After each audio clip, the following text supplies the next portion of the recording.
Thy throne, O God, is for ever and ever. Hebrews chapter 1 and verse 8. But unto the Son he said, Thy throne, O God, is for ever and ever. A sceptre of righteousness is the sceptre of your kingdom. Since the Father addresses the Son, O God, this is taken by Trinitarians as a proof that the Son is very God. However, the next verse reads, You have loved righteousness and hated wickedness. Therefore God, your God, has set you above your companions by anointing you with oil of joy. Verse 9. This is proof that Jesus is not the eternal Son. Since the Father is the God of Jesus, then clearly Jesus is not himself very God. See also John chapter 20 and verse 17.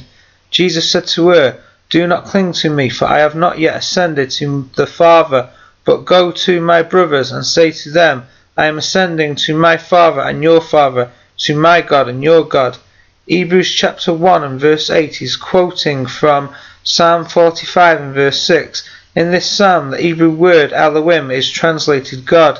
The word Elohim is used of Moses' relationship with Pharaoh, and Yahweh said unto Moses, See, I have made thee a God, Elohim, to Pharaoh.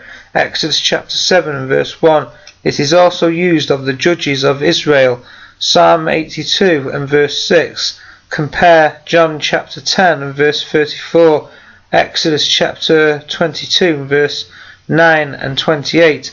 Persons who are divinely appointed and made strong by Yahweh are referred to as God, but this does not imply they are persons within the Godhead. In the age to come, Hebrews chapter 2 and verse 5, the Son will be called the mighty God. See Isaiah chapter 9 and verse 6. Although now we see not yet all things put under him.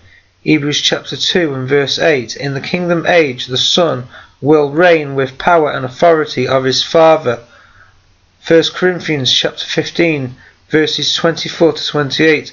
The writer to the Hebrews points out, however, that the most excellent name obtained by the Son is by virtue of his personal worthiness and elevation by his Father, and not by the Son reclaiming the powers of the Godhead as those who believe in the Trinity would claim.